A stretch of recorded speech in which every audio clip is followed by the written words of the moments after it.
Olá, meus amores, tudo bem com vocês?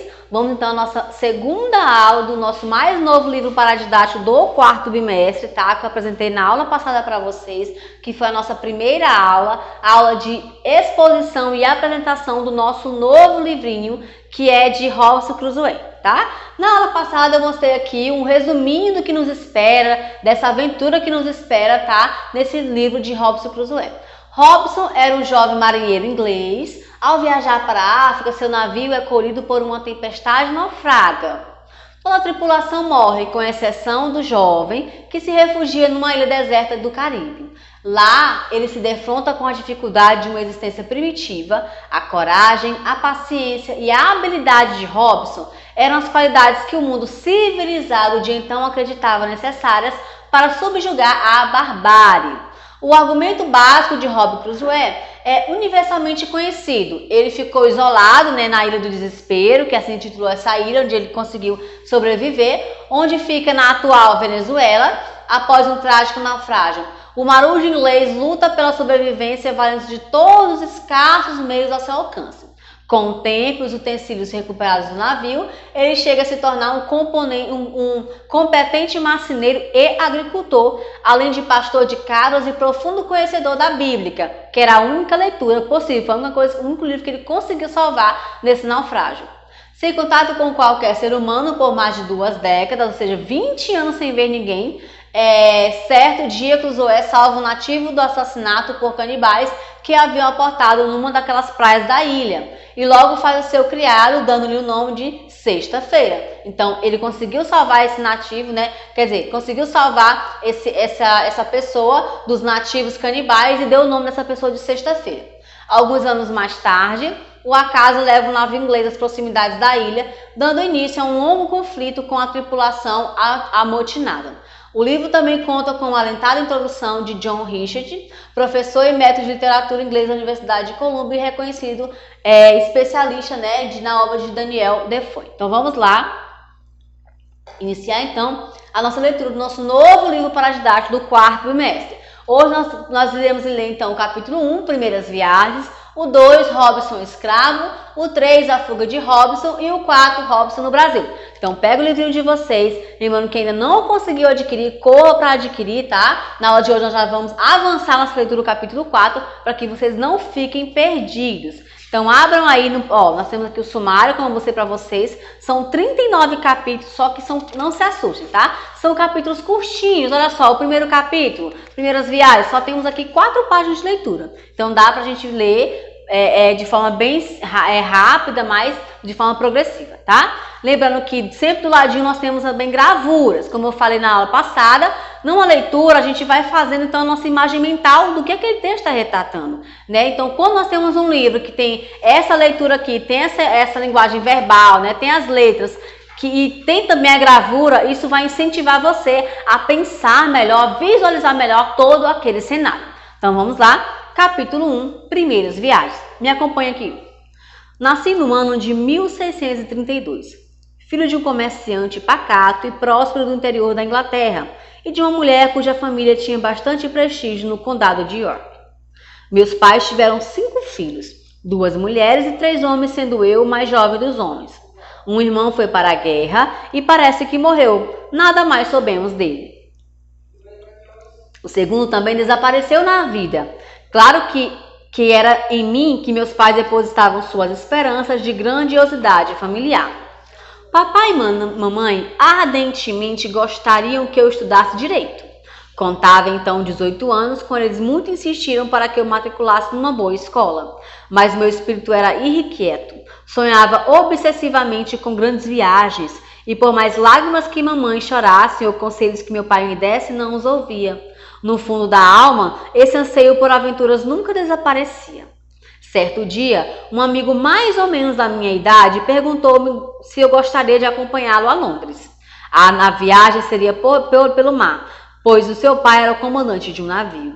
Sequer me despedi de meus pais, eu pedi conselhos a Deus e embarquei com um colega. Era o dia 1º de setembro de 1651. Mal nos afastamos do porto, começou um temporal. Acho que nunca uma manifestação da natureza tanto se assemelhou aos sentimentos de um jovem. Meus remorsos foram terríveis e imaginei ver a mão de Deus naqueles trovões, por causa da partida sem o consentimento familiar. Fiz promessas solenes.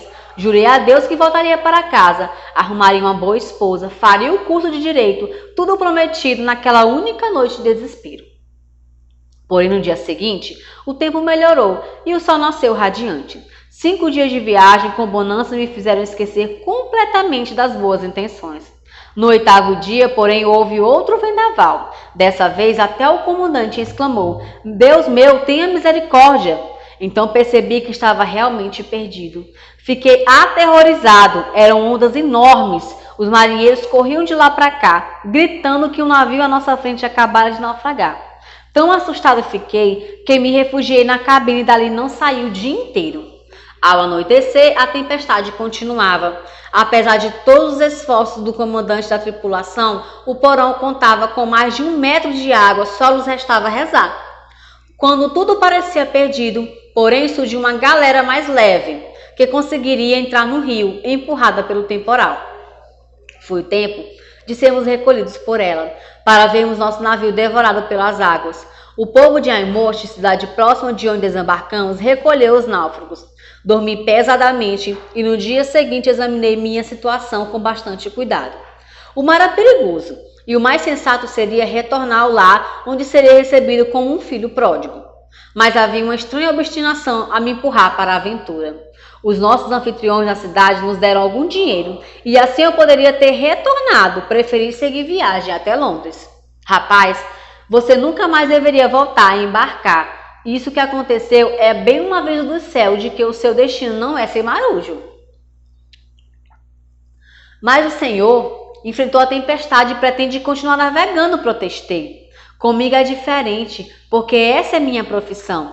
É meu dever, mas como você fez essa viagem por experiência, já provou na própria pele que seu destino é outro. Teimoso como era aos 18 anos, também não ouvi os conselhos do pai e do meu amigo. Separei-me deles e segui para Londres. Nunca mais os vi.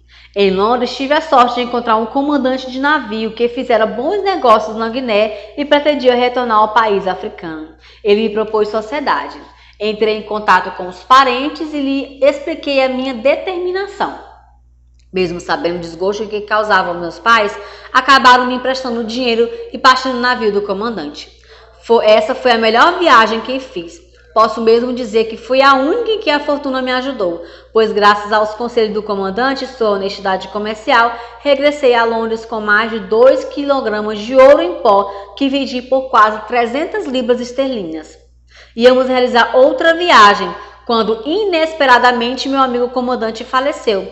Deixei 200 libras da minha recém-adquirida fortuna com a viúva do comandante para que ela aplicasse o dinheiro e parti do mesmo navio, desta vez capitaneando outro imediato. Vamos então à leitura do capítulo 2, Robinson Escravo. Poucas semanas depois de termos deixado o porto de Londres, na altura das Ilhas Canárias, encontramos um navio pirata de Salé. Ele avançou sobre nós com as velas empinadas e a custo fugimos. Infelizmente, os piratas nos alcançaram no começo da noite. Aproveitamos que os navios estavam emparelhados e disparamos os canhões. Eles também tinham artilharia e responderam ao fogo. Manobramos então para fugir e quase conseguimos, mas o navio deles era muito ágil e poucas horas depois nos alcançou. Eles aproveitaram o escuro da noite para invadir nosso convés. Vinha com 60 homens enquanto estávamos em minoria. Foi um combate corpo a corpo. Nós nos defendemos com valentia. Creio mesmo que conseguimos manter vários muçulmanos. Porém, eles conseguiram cortar as cordas de nossas velas, o que o impediu qualquer tentativa de fuga. Só nos restavam 2 opções, ou morrer lutando ou nos render. Preferimos a segunda opção. Fomos feitos prisioneiros e levados a Salé, para sermos vendidos como escravos. A maior parte dos marujos seguiu para o interior do país, mas eu fiquei cativo do chefe dos piratas. Passar do próximo comerciante a escravo foi um duro golpe do meu orgulho e do meu espírito. Parece que os pressentimentos de meu pai se cumpriram depressa demais, pensava com tristeza. Porém, meu amo, apesar de muçulmano, não era cruel com seus servos e tinha especial carinho por mim. Deixava mesmo que dormisse em seu navio quando estava ancorado para vigiá-lo. Guardava em meu coração a esperança de que um dia ele me permitisse navegar, aí eu tentaria fugir. Então vamos parar pela leitura do capítulo 1 e capítulo 2 e na aula seguinte vamos então dar sequência aos outros capítulos até terminarmos o 29, ok? Deixa eu só mostrar para vocês aqui nossa ficha literária novamente, tá? Que ela é composta por 7 questões. Então eu peço, à medida que vocês forem fazendo a leitura, já vão preenchendo a fichinha para vocês. Não deixe lá para o final do quarto trimestre, tá bom, gente? Já vão lendo e preenchendo a fichinha literária de vocês, ok? Então até a próxima aula. Acompanhe nossas redes sociais e Agenda Edu.